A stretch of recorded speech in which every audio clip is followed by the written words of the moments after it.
morning, everyone. I hope you're doing all well. We have a lot of people just in the holding tank. We're going to interview today. Anything that I say is not meant to diagnose or replace your medical care. Check with your doc before taking any of the recommendations that you might hear through this show.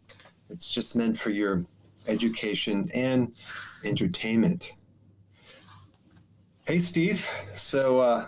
Good morning. Well, we've got a lively crew from all around the world. And the first one, we're absolutely delighted to have Pippa on the air from Australia. Stand by, Pippa, and make sure you're unmuted. And here's Pippa. Go ahead with your question, Thank you so Pippa. much.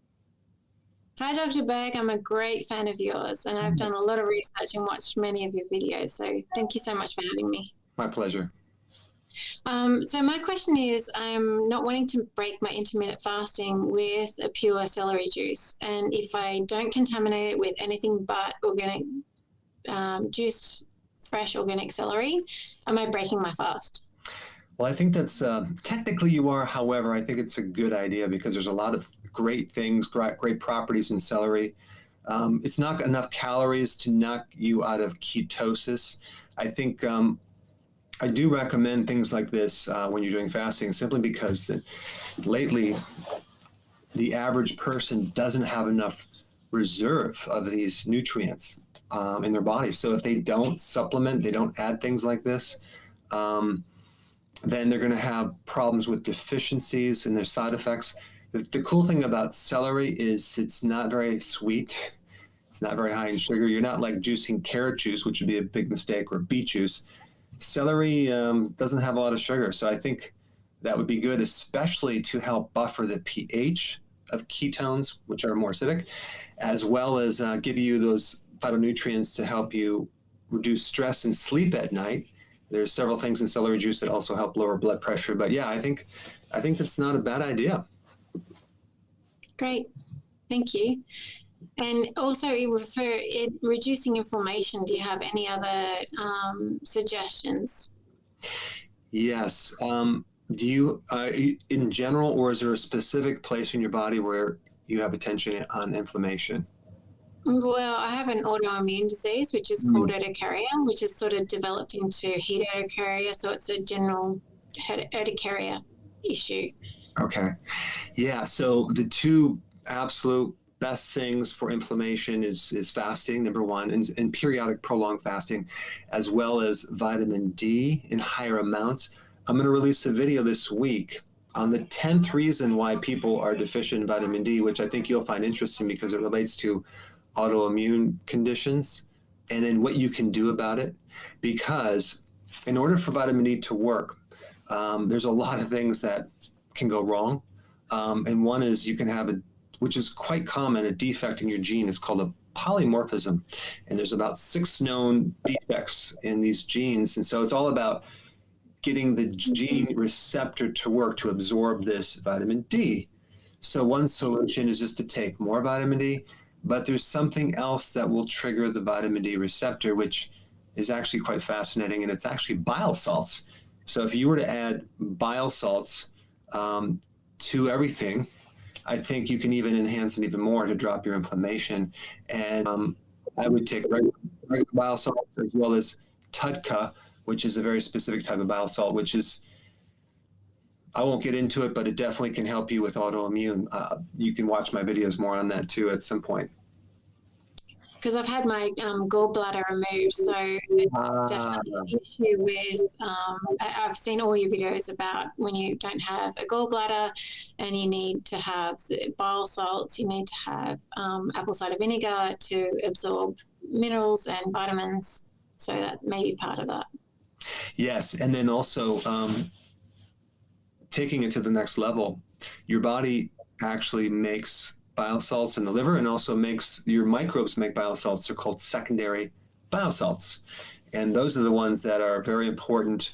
And so doing things to improve your microbes, balance your microbes, get more microbes, feed them certain vegetables would also help you as long as you don't have bloating with those vegetables. Right. Thank you. Hey, you're welcome. Awesome. Thanks. Yeah, but that was great. Thanks so much for joining us. She was our great cheerleader from Australia. And I tell you what, Dr. Berg, why don't we kick it off now with a first quiz question of the day, and here it is. All right. What is ectopic fat? Does anyone know without looking it up? Just type what you think, and let's see if you can get this correct.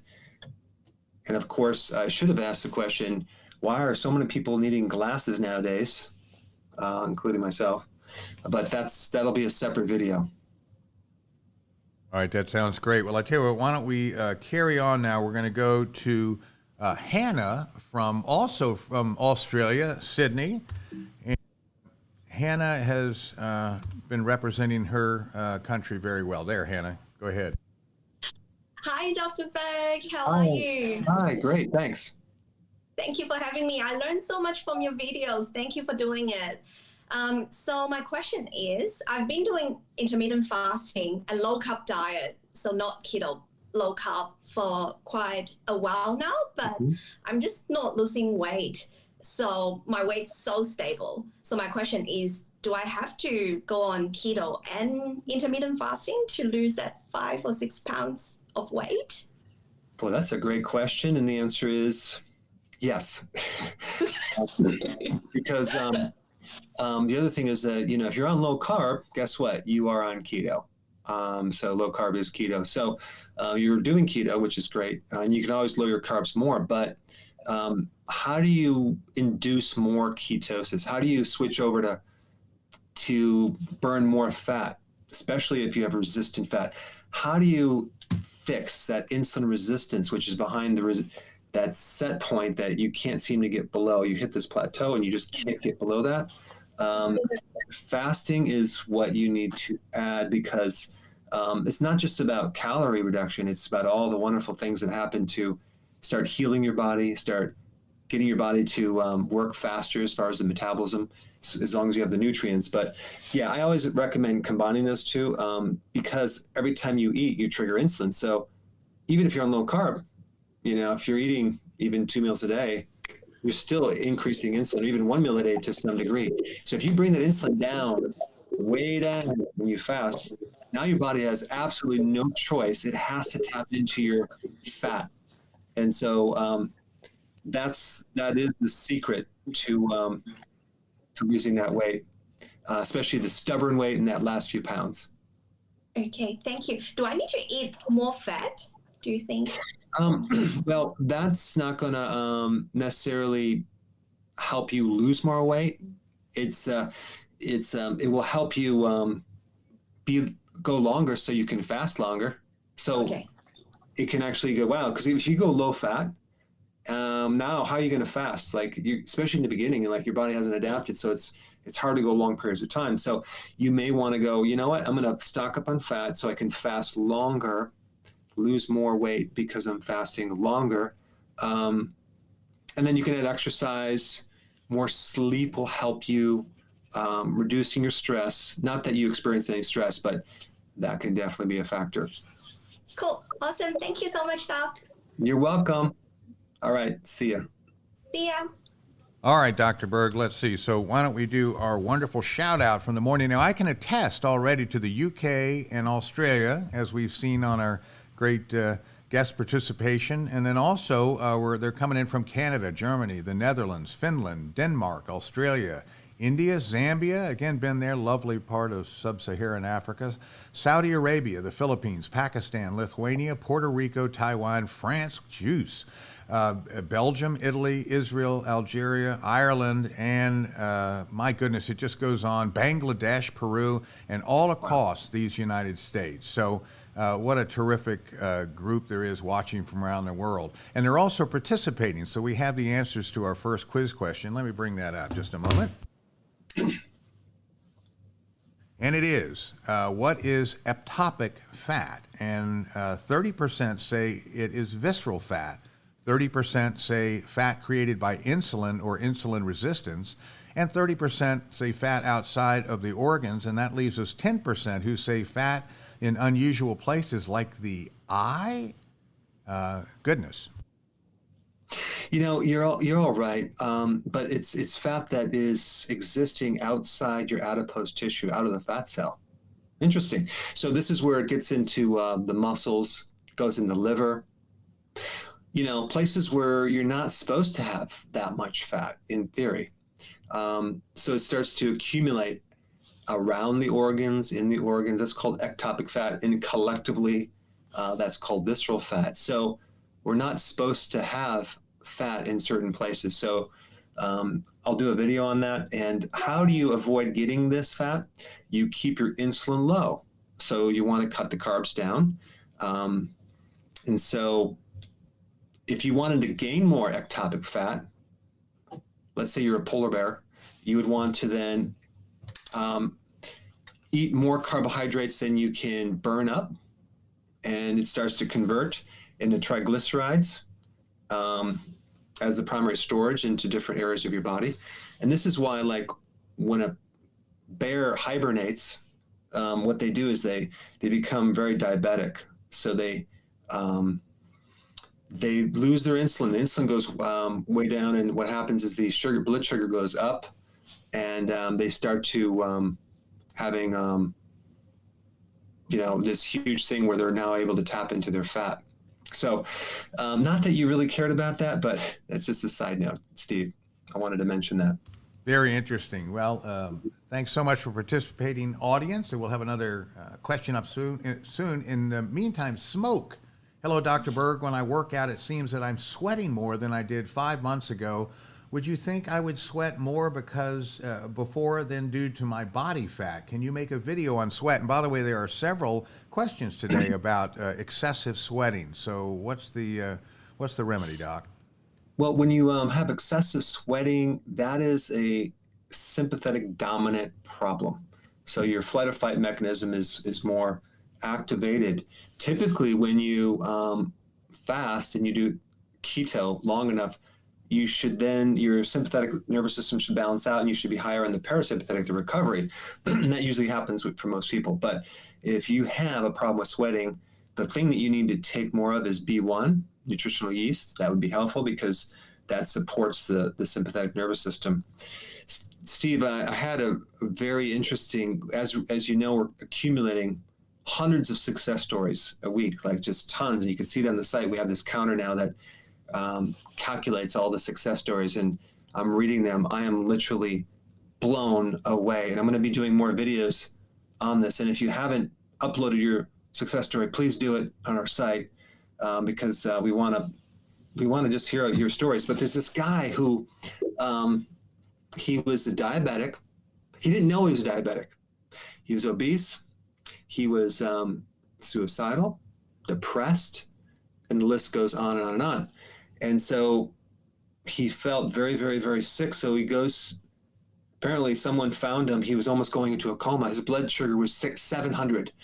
Now normal is 80. So it was off the charts, and you can die like that. So he was a undiagnosed diabetic.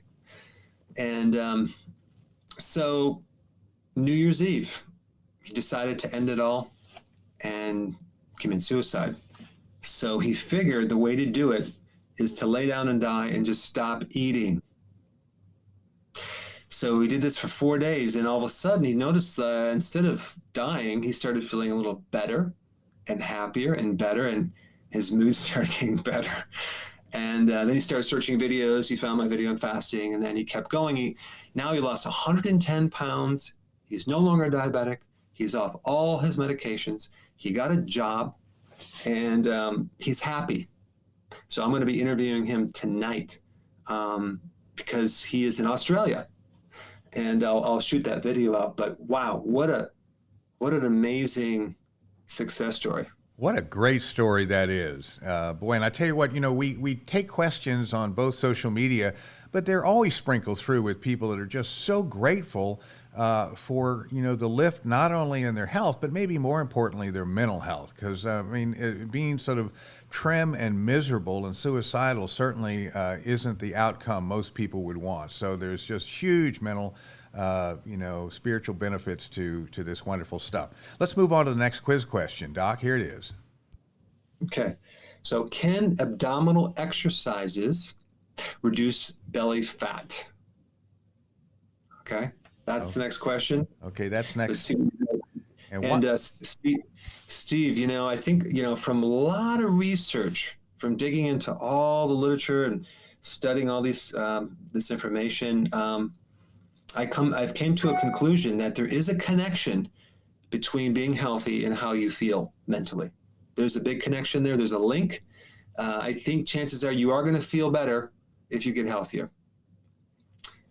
There's no question, and mine in particular. I'm like many Dr. Berg followers. Intermittent fasting, which is sort of described in that guy's rise from terrible despair. It just makes me feel better, and also I'm a very undisciplined person generally. So if I give myself the green light to, okay, you can eat all day long, but you have to eat certain things or that's a miserable lifestyle. So if I say, no, Steve, you got 3 hours, do it. And then other times in the morning, I don't even think about food anymore. And I tell you what, IHOP was on my mind every day before, I was able to cement in these new kind of habits. So it's just terrific. What at IHOP did you like most, Steve? Was it the pancakes? Oh yeah, well, I'm dating myself. The senior special, 2 and 2. You get 2 flapjacks, a couple of eggs, a couple of strips of bacon, and all the syrup you want, and just come out of there shaking when you're all done. Man, that would just put me to sleep. I'll tell you that. I would go right to sleep. Yeah, I feel like crawling in a ditch and snoozing after a meal like that. So it's not a great way to start the day, at least for me. So I tell you what, why don't we go on to Jack, who is in Chicago right here in the USA. And Jack, let me unmute you and make sure you are too. And you are on with Dr. Berg when I get my mouse over here. Jack, go ahead. Hello, Dr. Berg. Hi, Jack. Been following you about 6 weeks or 6 to 8 weeks and experiencing some success. My question is about oat milk. I drink Bulletproof coffee in the morning. I'm intermittent fasting as well, meals at noon and 6. But I drink Bulletproof coffee in the morning with a tablespoon or 2 of unsalted Kerrygold butter and MCT oil. And I'm wondering if I can add oat milk, like a eighth of a cup of oat milk and 5 drops of stevia to my Bulletproof coffee while I'm breaking my fast. Okay. Did you happen to look at how many carbs that is? Because I haven't looked up on oat milk how many carbs. No. Is that a lot of carbs or a little? No, it's not. It's total carbs, I think 19. You take out the fiber, and I think you're down to 13 or 14 carbs. Okay. Well, per that quantity, it seems to be a little on the high side because the relative amount of, is it you're talking about sugar or carbs? Carbs. Okay. How many sugars? It's very low, like 4 or 5 grams, I think. Okay. I think it's a thing that you could try out and see how you do with your results. And the best thing to do is to get a ketone tester and just see how it affects your ketones. It might be okay. Some people are more sensitive. I know probably you want to do this for some benefits for your cholesterol. Yeah, cholesterol and lactose and flavor. Okay. I got it. Go ahead and give it a try. You may be better with something more fatty. And so there is some different types of creams out there that are MCT oil powder. They have different flavors.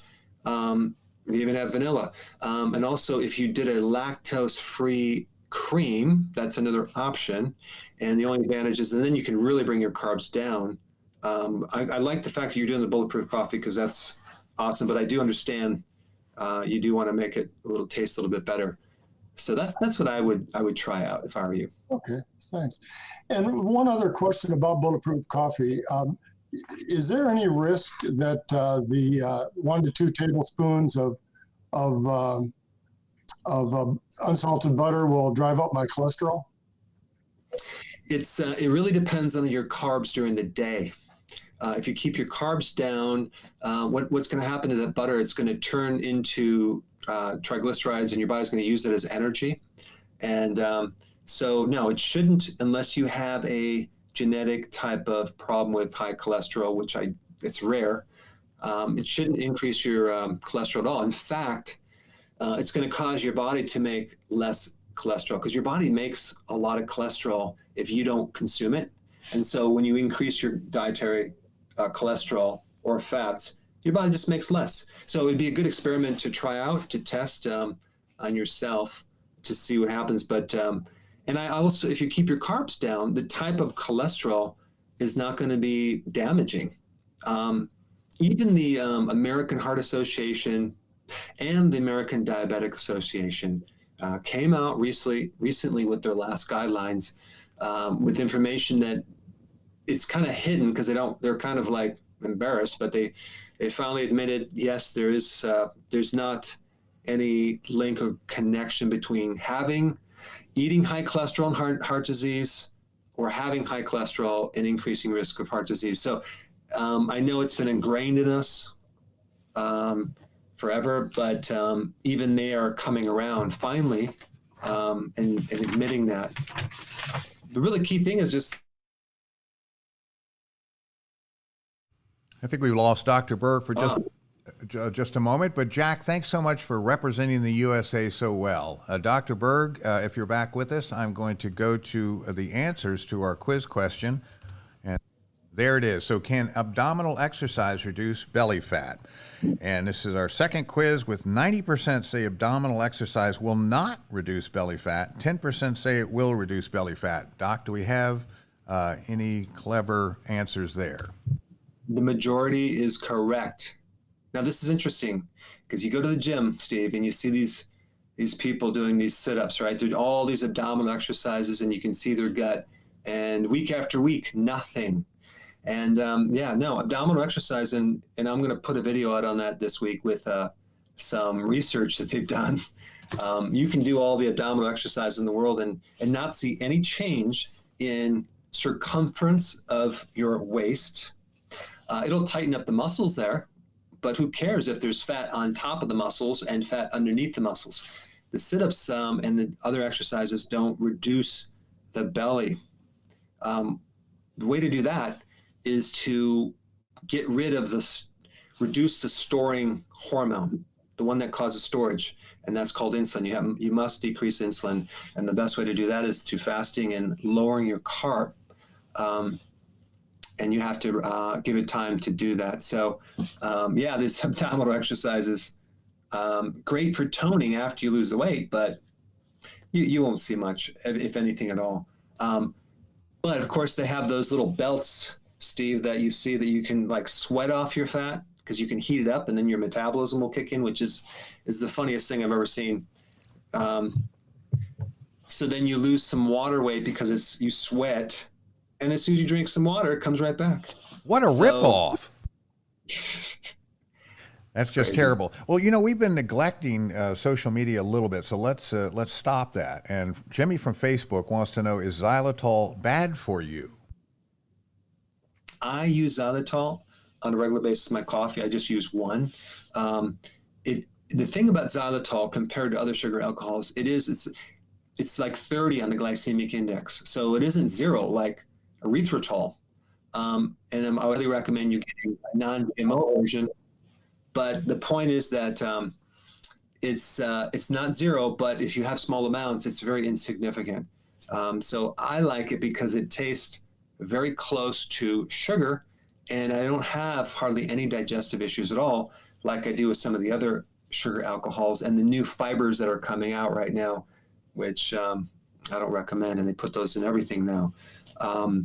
Like especially this synthetic dextrin fiber, which I don't like at all. And even corn fiber, I don't like that either, even if they say it's non-GMO, which I don't think I believe that.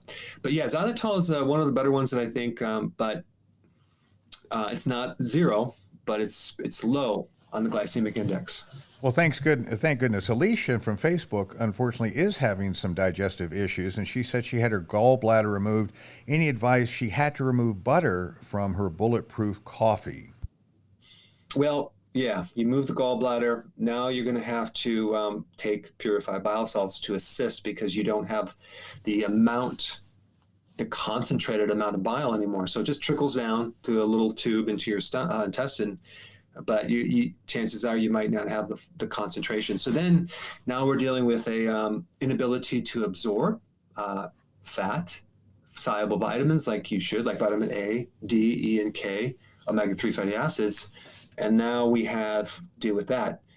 So I would recommend just adding some purified bile salts with the meal. And how do you know if you're not getting too many? Well, if you start having loose bowels, then you're taking too many, back off, and then just play it by ear and see how many you need, because everyone's different. But you're just lacking the bile. So if you dump a lot of fat into the system without the bile, then you're not going to be able to digest it. And that's where you get some other issues, bloating, right quadrant tightness or pain that refers to the right shoulder blade, to the neck. That's all gallbladder issues. Well, or bile duct issues. Yeah, we wish Elisa well on that. Now, over to YouTube. Harpo from YouTube. Are duck and goose eggs just as beneficial as chicken eggs? I think they're a little better. Why? Because they have larger amounts of egg yolk, which has all the really good stuff, especially lecithin, which actually, by the way, is the key nutrient to strip fat off your liver. And the compounds in these egg yolks are really good for brain health, immune health. But if you take a goose or a duck egg, you're just going to get more of that. I mean, it's not like massively more, but it's definitely more. Wow. Well, that's great. Now, Cry Wolf, he calls himself from YouTube. I hope he's not, I don't think he's kidding about this. Is it possible to reverse stage 6 Alzheimer's or dementia with keto and or IF? I don't know, but there's a possibility. It's worth a shot to at least extend time. Hopefully, maybe, possibly reverse it. I don't know the situation, but I will say that Alzheimer's starts early on, and you don't really see any symptoms until later in life. And then you start, where did I put my keys? And start losing your memory. I mean, here's my viewpoint. Unfortunately, Alzheimer's is on the rise, and it's the most terrible thing that can happen to a spouse, a family member. Just terrible, terrible, terrible. And I think it can be totally prevented. The way to prevent it and to focus on that is to start now and stop eating the carbs, because the carbs are creating insulin resistance. And I mean, Alzheimer's is like diabetes type 3. It affects the brain. And once you destroy certain parts of the brain, there's things you can do to reverse it, but there's always you've gone too far, a point of beyond the limitations of matter. And unfortunately, that's just the way it is. But I would immediately start fasting, low carb, and do the best you can. And I've done a lot of videos on this, and then get everyone else on that program too, so they don't end up in that boat. Oh, absolutely. My wife Lori's dad lived with us for the last 6 years of his life. A strong Marine, World War II veteran, and just watched a demoralizing 6 years for him. It was so very sad, and he was very stoic about it, but it's a tough, tough way to go. And my heart goes out to anyone out there that's either a caregiver for someone with that terrible disease, or certainly the person that's going through it. So any of those preventative measures, let's take care of ourselves so when we get to our 60s or 70s, we don't suddenly slip into that awful syndrome. Steve, did you see that movie called The Notebook? No, but I heard about it. Sounds so sad. It's a great movie. I wasn't interested in watching, and then we just said, let's just watch this. I was like, wow, what a great story. But there's definitely Alzheimer's in that movie, but great story. You should check it out. Well, that's great. Well, I'll have to do that, because I certainly can relate. Okay, here we go with another question. All right. What is the best vitamin for teeth grinding? Okay, if you grind your teeth, or you have kids that are grinding their teeth, what vitamin could help you? That's the question, Steve. All right. Well, listen, let me tell you something. If you want to grind your teeth, and here I go with my terrible plug for nutritional yeast. I just love it, and I feel calm every time I eat it. And as I told all you folks, every time I want to hog down on a donut or something, I grab this and eat 3 or 4 of these things, and it seems to keep me in check. So that's how I keep. I don't know. I probably still grind my teeth, but I love these things. So you know, the taste of those nutritional yeast. Some people hate the taste. Some people like the taste. It has an interesting nutritional yeast has kind of like a cheesy kind of sort of taste. It's kind of weird, but it's an acquired taste. It's natural. It's good for you. We put a little touch of stevia and some natural vanilla extract to kind of counter that, to make it okay. You could swallow them, chew them, but some people, I will say, like, wow, the taste is pretty wild, but it does work. So don't be surprised if you do get it and it tastes like, oh, that's an interesting new taste that I've never tasted before.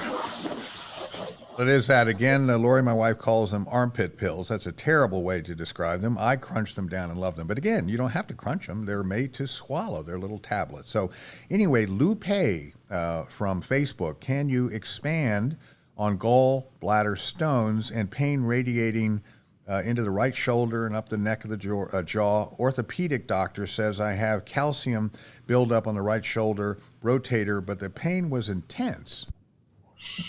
Well, here's the thing. You'd be surprised how much of that pain, even if you have calcium in the right shoulder, even if you have an injury, that there's an additional factor that's worsening things, and that's the gallbladder. In fact, you should watch my videos of where I just show you the technique to massage the tissue underneath the right rib cage, and you'll notice, like, wow, my shoulder feels instantly better.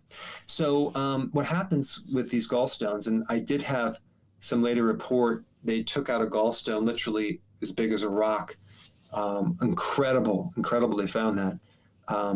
But that's what's happening, is you have this concentrated cholesterol stone going on because you don't have the bile to keep the cholesterol from accumulating and turning into a stone. So it's really a deficiency of bile. And one of the things that you need to stimulate bile production is more fat in the diet. If you're on a low-fat diet, you don't stimulate that production of bile, and you could end up with a stone. So eating fat doesn't cause a stone. It's a lack of bile salts. Watch my video on that. But the best thing to do is start taking bile salts on a regular basis, and that will help thin the bile and prevent these stones. I did recently create this right here, Steve. It's the gallbladder formula for vegans because, you know, some people, whether religious reasons or other reasons, they don't want to do the bile salts because it's an animal product. So this has other ingredients. So there's other plant things that can stimulate bile production. That's in this product as well. It's a new thing that I just came out with. But yeah, and then the other thing too is to you have the liver is not the only thing that makes bile salts. Your microbes make secondary bile salts. So this is why I recommend consuming your salads and your vegetables a day as well, to feed the microbes the fiber. And I don't know about you, Steve, and other people, but sometimes people have a hard time chewing 7 to 10 cups of vegetables a day. I know that's shocking. I know it's like some people can't do that, but take a look at another benefit of chewing.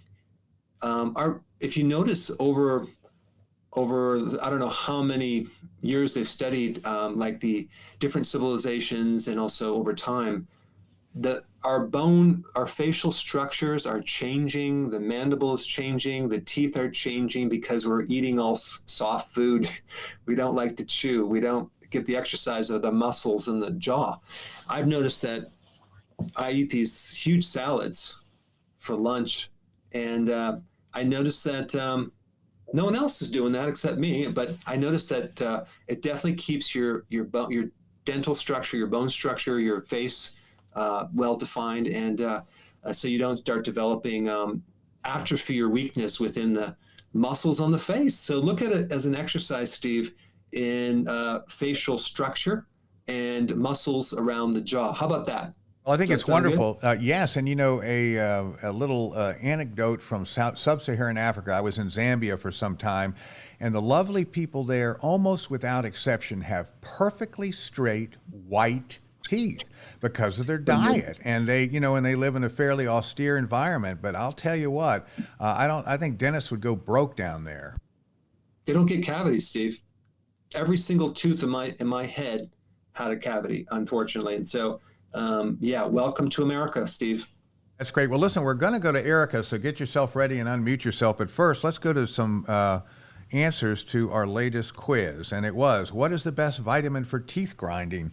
And our audience, 40% say vitamin B vitamins, 20% say C vitamins, another 20% say calcium, and the rest of them say vitamin D. Any geniuses out there today?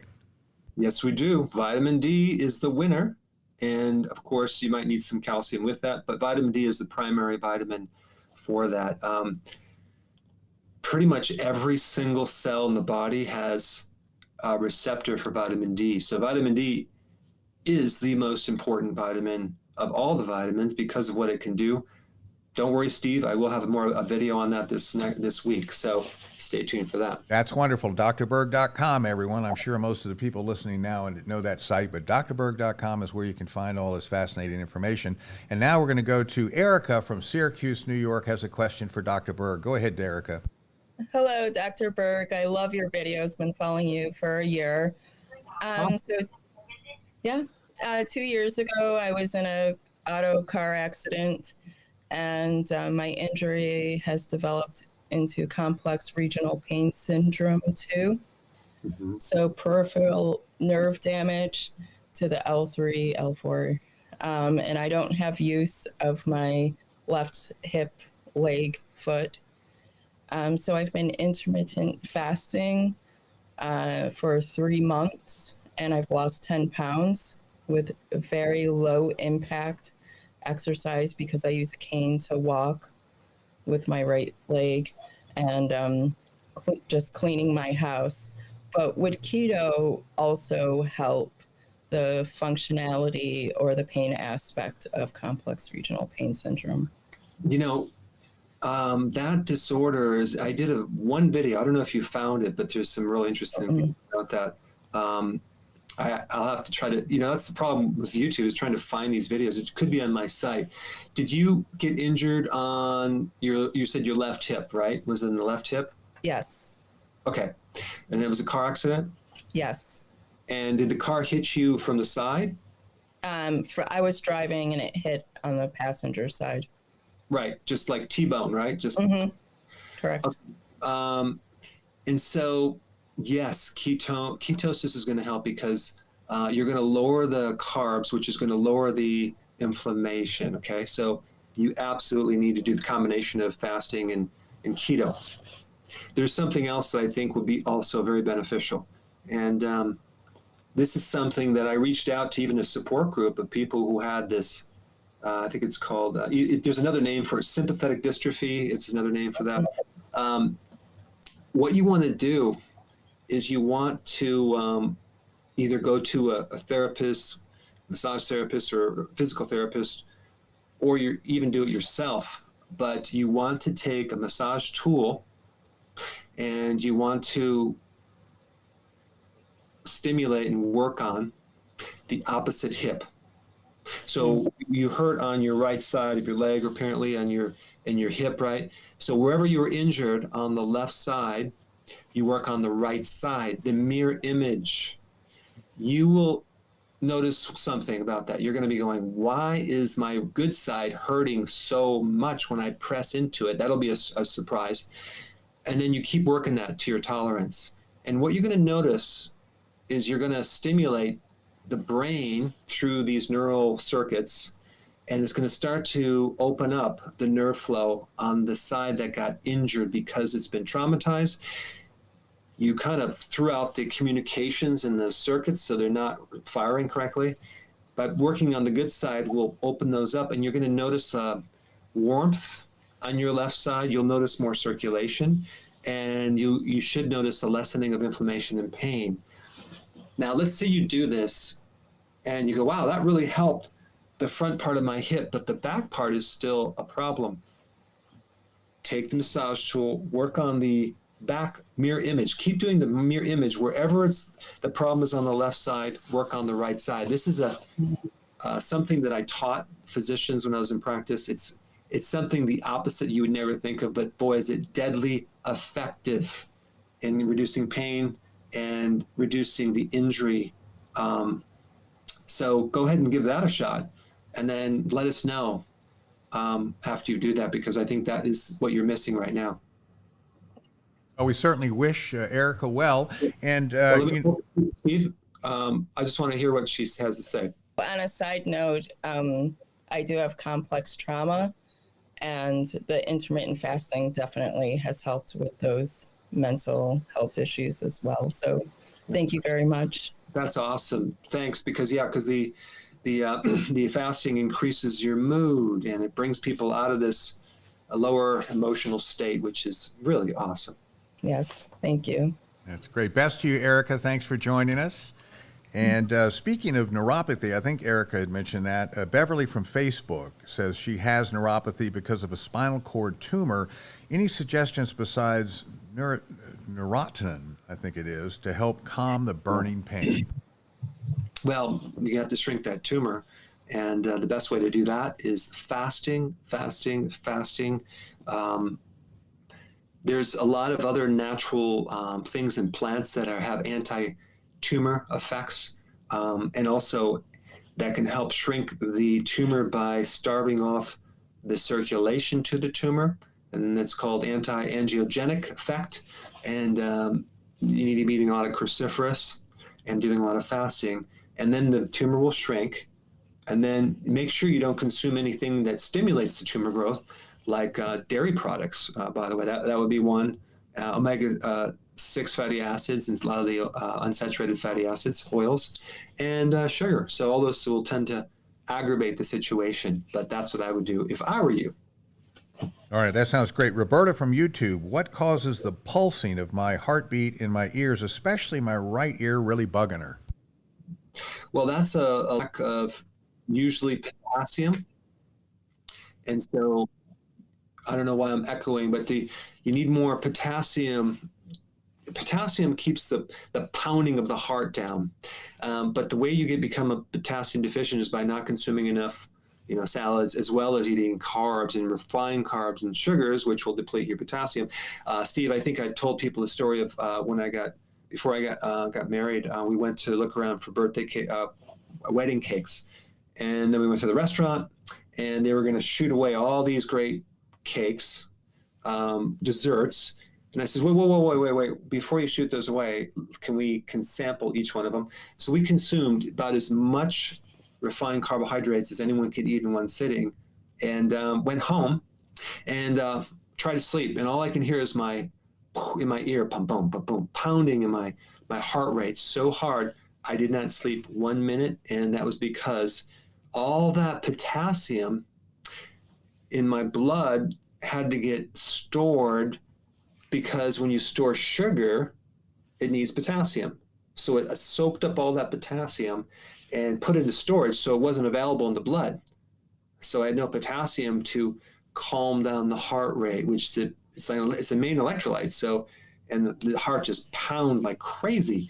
If I only would have known, Steve, I could have went downstairs and maybe had some leafy greens or potassium, and it would have just chilled it out right away. Well, somehow I did know. I've been having a lot of cramps in my calves when I jog at night, and I thought, I've got that electrolyte formula just sitting up there rotting in the cabinet. So for the last 3 weeks, I've been stirring up a thing every day, and my cramps and my calves are gone. I'm so grateful for that, because jogging is the last line of defense I have from an exercise standpoint that I can still do without getting injured, unlike some other stuff that I used to do. But in the meantime, enough about me. Why don't we go to Irina from Toronto, and unmute yourself, Irina, and enjoy being on with Dr. Berg. Hello, Dr. Berg. This is fantastic that I get to ask you my question. So I'm menopausal, and I started with symptoms, hot flashes and night sweats. But I started keto diet and intermittent fasting, but only by drinking the Bulletproof coffee with 2 tablespoons of MCT and 1 teaspoon of ghee, grass-fed. I can go with that all day, no problem. But the soon I eat anything, within an hour or two, I'm hungry, jittery, and I'm interested. So I'm interested in the autophagy, and I wonder if I can just go for 3 days with the Bulletproof, for example, and this way I know I can last all day, and I mean, I'm also asking because I've done this for about a month or a couple of months, and I recently had my blood test done, and my insulin. Sorry, not my insulin. Actually, my insulin is good. It's 90 in the morning, I guess. But the cholesterol went up quite a lot. HDL went up as well, which is great, and triglycerides are low, so that's also good, I think. But the LDL went up. I mean, the total cholesterol went quite a lot up. So I don't know if I should be worried about that. What can I do? Because I don't want to be jittery, and I don't want to do all this. Right. Well, these are really good questions. I think that I would make sure, as long as you take all the nutrients that you need, like the trace minerals, omega-3, vitamin C, your minerals and B vitamins, you take those during the day, and then you're not hungry, right? So why don't you just ride the wave and not eat for 3 days and just go as long as you can, as long as you feel good, because your body's obviously benefiting. And doesn't sound like it's benefiting when you're eating right now. It's just kind of like, your body's trying to say, don't eat. And the other thing too is that I think that, it follows the principle that I talked about. Don't eat unless you're hungry, but we're really just dealing with nutrients. As long as you get your nutrients, ride the wave, let your body tap into fat. Now, this cholesterol thing, what you have to realize is that when you're fasting this long, you're tapping into your fat, and fat has cholesterol in it that has to come out. You're going to go through stages of higher cholesterol, low cholesterol, and it has to come out to the gallbladder and the liver. So maybe you take a little purified bile salts to assist it. But I will guarantee if you get a test done, not just a regular cholesterol test, but an advanced lipid profile, like my wife did, you're going to find that the LDL, there's 2 types. There's like a bad one and a good one, is going to be way more on the good one. So as long as your carbs are low, you're not going to have to worry about this. And this question keeps coming up and up and up because the whole cholesterol thing, they think, oh my gosh, it's a problem. But you really need to do the advanced lipid profile to see what's really going on. The problem is you ask the doctor and they're like, I don't even know what you're talking about, because a lot of them don't even know that test. But it measures the large buoyant particles, as well as the small dense particles. And we're talking about LDL. Watch my video on that and find a doctor that can do that test if you're concerned. But I think you should ride the wave and fast longer. Can I take the bile salts? I just ordered from your website all the keto kit. Should I take those with all the vitamins with my coffee? Like Sure. If I drink that, Yeah. and that won't take me out of is autophagy still going? Yeah, it's going to, because what breaks autophagy is the insulin, right? And so you're consuming nutrients. You're not consuming any carbohydrate. Carbohydrates.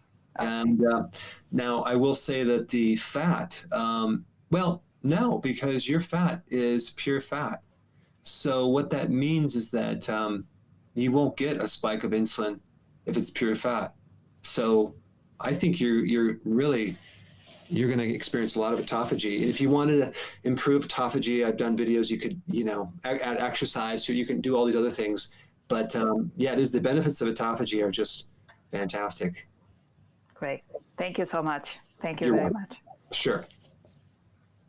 Thanks so much, Irina. That was a great conversation with Dr. Berg. I think we better get to another quiz question. Doctor, here's a true or false. Okay, true or false? The stomach is an immune gland. Sorry, Steve, that should have been an immune organ. Okay, not a immune gland. Organ. Okay, so typo there is immune organ. True or false? The stomach is an immune organ. Okay, so let's see what you guys have to say about that. It sounds great. And we've got Inez, who is coming to us from Idaho. And Inez, if you would unmute yourself, we'll put you on with the good doctor. Go ahead, Inez. Hi, Dr. Berg. Hi. Thank you for letting me have this opportunity. I had two questions. Mm-hmm. Both of them are long-term. The first, I think I'll go with the first one, which I had cancer in 2015, uterine cancer. It was first degree. I had it removed, which I wished I didn't, but I didn't want to do the chemotherapy or the radiology techniques, so I went on the alkaline diet. Mm-hmm. So the first of this year, I changed my diet, my eating habits, and basically I'm doing a 1,400 calorie diet with 50 grams of carbs. My concern is this diet to me is very acidic and it doesn't provide enough alkaline, and I'm concerned about dealing with cancer again. Mm-hmm. What are your thoughts on that? So you're trying to prevent cancer, right? Right. I'm trying to prevent cancer. Yeah, there's some great data. You should watch every video that I have on cancer, because I'm going to share some insights with you. The alkaline thing and the acid thing is a side note. It's a side note. It's by alkalizing the body, it doesn't necessarily prevent cancer. What you want to do is you want to understand the mechanism a little bit more, and the real problem is what causes cancer is damage in the mitochondria. So anything that you could do to prevent damage in the mitochondria is a way more important focus. And I'd list all the things you can do with that. One of the biggest things that, let's say you had the worst case scenarios. Let's say you had, or one of the worst case scenarios, you had stage 4 cancer already, and they says you have 2 months to live, whatever. There's one thing you could do to start to shut down this cancer, and that would be doing fasting, because your body kicks in these survival mechanisms all over the place, and all of a sudden it just turns off the cancer. And I've done interviews with people with stage 4 cancer. So if you start practicing intermittent fasting, that's going to help. And periodic prolonged fasting, so you're doing that. And also start consuming, believe it or not, the alkaline vegetables, cruciferous primarily, because that has really, you'll get benefits not from the alkaline, you'll get benefits from the anti-cancer properties in those cruciferous vegetables. I would be doing those on a regular basis. Good. Now, as far as the carbs go, 50 grams, I think, is just a little too high. I would bring it down to 20 grams. Ouch. Yeah. I mean, if you really want to take the next level, or make sure if you are going to do 50 grams, then make sure those carbs are anti-cancer. For example, let's say you do organic berries, you get your carbs from that, right? So then now we're actually adding some strategy in there that we could to work on. So maybe that will be better. And then there is, I will say, there's a really, really good book that I'm going to recommend by Fung. By who? Jason Fung. He's done many videos on fasting in the past. He just wrote a book on cancer. I think it's quite awesome. I'm getting through it, and I really like his explanations. They're simple, but he has some great data that I agree with 100%. On chronic consumption of carbs, chronic this, chronic that, chronic exposure to pesticides, that's really what's behind everything. It destroys the mitochondria. So if you understand that concept and you'll start to think differently about cancer, I think that could bulletproof you. I think you're in a good place now that you don't actively have cancer, and you can do a lot right now by just getting more understanding and the right understanding right now, because 40% of everyone on this planet will end up with cancer. So right now we're doing research. I help funding, and so is a lot of other people as well, this study that we're doing right now on mice related to a very good strategy, because not everyone can do fasting to the degree you need to. And so we're right in the study right now, and a lot of you have already donated. So I'm going to share the results of that with those people, and we'll do more and more studies, because we have to figure this out fast, because there's people right now like need help with this, and it's on their mind. So stay tuned, more on that. Well, that's great. And Inez, we're about out of time, and we've got one more caller. So if you don't mind, I think we should go over. And by the way, poor Vicky in the UK, I dumped her early to make room for Dr. Berg, and I was riddled with guilt. But thank goodness I've been able to bring her back in. And hang on just a minute. And Vicky, if you would unmute yourself, and we'll put you on with Dr. Berg. Hi, Dr. Berg. Hi. Hi. I just want to ask, can fasting cause a hormone imbalance? I think it depends if you're taking your nutrients, because let's say you're deficient in some trace minerals or omega-3 fatty acids, and you start doing fasting without replacing those, then you're going to run out of those nutrients, and then it's going to start affecting your thyroid, your ovaries, things like that. So the key is, if you have the right nutrients while you're fasting, you won't have problems with your endocrine system, because it actually helps your endocrine system if you're fasting. Right, okay, because I've got an underactive thyroid. I've got large fibroids. I'm estrogen dominant. I've got a low immune system and not very diverse microbiome. So, and low stomach acid and SIBO. It seems to be all come at once. Wow. So, yeah. And I was wondering, because I used to fast, but I used to do the 5-2 diet, fasting diet, and I just sort of minimizing my calories on the 2 days. I wasn't doing the keto and fasting. Yeah. So I don't know whether that has messed up my hormones, but any recommendation of where I go from here? Yeah. The 5-2 is you eat pretty much what you want 5 days, and 2 days you fast, but you're really just doing a low calorie diet. I don't like that, and the reason I don't like that is because it doesn't allow you a chance to really get the benefits of fasting, because you're still eating calories and you're actually only doing it for 2 days. It allows for a lot of other things to be eaten during the week. So if you did consistent intermittent fasting and you fasted for 18 hours, you would see so much better benefit. I think the starting point for you having SIBO is to acidify your stomach with betaine hydrochloride, because and this relates to the quiz question that true or false, which I'm going to answer right now, Steve, because of time. Is the stomach an immune organ? And yes, it is. One of the most important functions is that acid kills off pathogens. So if you're eating food doesn't have the right pH in your stomach, you allow microbes to go into the small intestine, start fermenting in the wrong place. And so now you have SIBO, and they're stealing your nutrition. And so you're going to have to probably go low fiber, low vegetables, because it's going to feed those microbes, and do a lot of fasting, regular fasting with the betaine hydrochloride, with natural herbs that are antibiotic, like oregano oil, thyme, clove, to kill those off. But I think your thing right now is going to be some hardcore fasting to pull you out of this and handle the SIBO. I don't want to lose too much weight though. I had COVID for Christmas and I lost a stone in weight and I haven't really put that back on. I haven't got that much to lose. And I know when I fast, I lose quite a bit of weight. Okay.